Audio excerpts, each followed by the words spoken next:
In medieval Europe, daily life revolved around the feudal manor, a self-sufficient estate that formed the core of the economy, society, and even politics. The feudal manor was built on a hierarchy of land ownership, loyalty, and labor. Today I'll walk you through what a feudal manor was, how it was structured, who lived there, the role of the church, and what led to its eventual decline. What is a feudal manor? A feudal manor was a large piece of land controlled by nobles or lords that was worked by peasants and serfs. These manors were mostly self-sufficient, meaning they produced nearly everything needed. Food, clothing, tools, everything was within the estate. The system was based on the exchange of land for loyalty and labor in return for farming the land and providing services. Peasants received protection and a place to live. This arrangement developed after the fall of the Roman Empire, when a strong central government disappeared and people needed security. The structure of a feudal manor. Most manors followed a similar layout. The manor house, or castle, was where the lord and his family lived, often located on a hill or protected by walls. The village housed peasants and serfs in simple one- or two-room cottages, usually made of wood and straw. Surrounding the villages were farmlands, often split into 3 fields, one for winter crops, one for spring crops, and one for lept fallow. The 3-field rotation helped keep the soil fertile.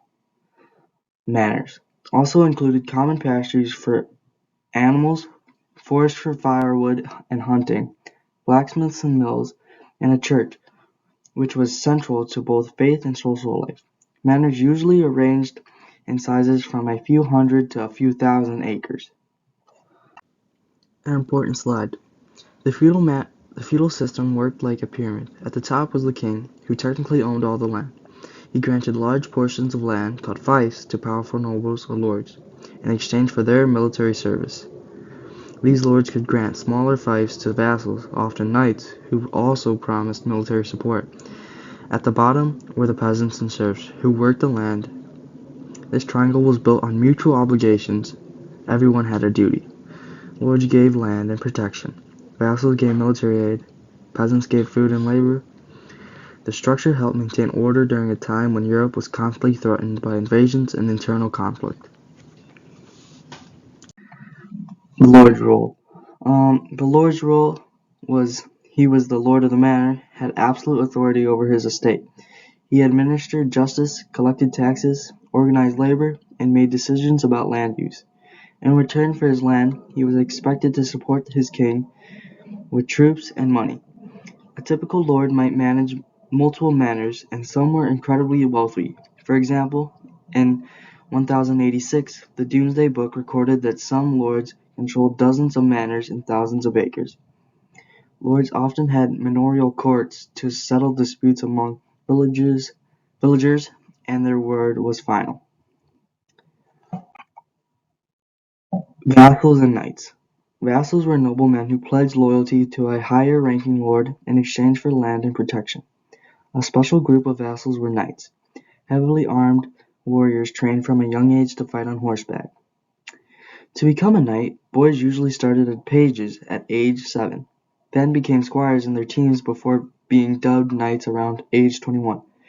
They followed the code of chivalry, which emphasized honor, loyalty, and protecting the weak. In peacetimes, knights managed their fiefs, collecting taxes, and trained for war.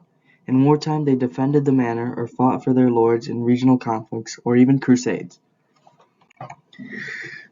Serfs and peasants were at the bottom of the feudal system, but they made everything work. Serfs were not slaves, but they were tied to the land. They couldn't legally leave the manor without the lord's permission. In exchange for land to farm, they worked several days a week on the lord's land, gave part of their crops as rent, and paid taxes in the form of food, labor, or money. Their homes were small and smoky, and meals mostly consisted of bread, vegetables, and porridge. Meat was rare. Despite the hardships, manors gave them a sense of community and protection from lawless raiders. The role of the Church. The Catholic Church had enormous influence over every aspect of the manor life. Every manor had a village church. which was the center of worship, education, and even politics. People were expected to attend Mass and obey the teachings of the church. They paid a tithe, 10% of their income, to support the church. Monasteries often provided basic medieval care, food for the poor, and education for a few boys. The church also kept people united with the promise of salvation and fear of hell. It even had its own courts and could excommunicate lords who disobeyed religious laws. Daily life on a feudal manor was tough, especially for peasants and serfs, who made up most of the population. Their day started at sunrise and ended at sunset, with most of their time spent working the land. Men plowed fields, harvested crops, and tended animals. Women helped in the fields too, but they also cooked, made clothes, raised children, and cared for the home. Most people lived in small, one-room cottages made of wood and mud, with thatched roofs and dirt floors. They had no running water or chimneys, just a fire in the center for warmth and cooking, so the homes were usually smoky and dark. Meals were simple. People ate bread, vegetables, and porridge. Meat was rare unless they could hunt or had a special occasion. Ale was more common than water since water wasn't always clean. Life was centered around work and religion. Sunday was the only day off, spent at church. The church provided spiritual comfort and brought the community together with festivals, feasts, and holy days. Even though life was hard and people had very few possessions, the manor gave them safety, shelter, and a sense of belonging in a dangerous and uncertain world. How did feudal manors decline? By the 1300s and 1400s, feudal manors began to decline. One major cause was the Black Death, which killed about one-third of Europe's population. With fewer workers, surviving peasants could demand better wages and living conditions. Also, trade in towns grew, offering people a chance to leave manors and earn money. Peasants revolts like the English Peasants' Revolt in 1381 challenged feudal authority. Finally, new technology in warfare, like longbows and gunpowder, made knights and castles less important. Over time, kings gained more power, and the feudal system faded. In conclusion, feudal manors were the building blocks of medieval Europe. They provided structure, protection, and order in a chaotic time. Lords ruled the land, knights protected it, and peasants worked it, all within a system built on loyalty and service. But as times changed, so did society.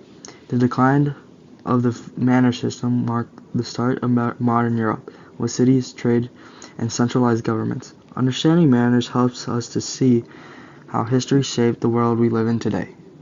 Thank you for listening.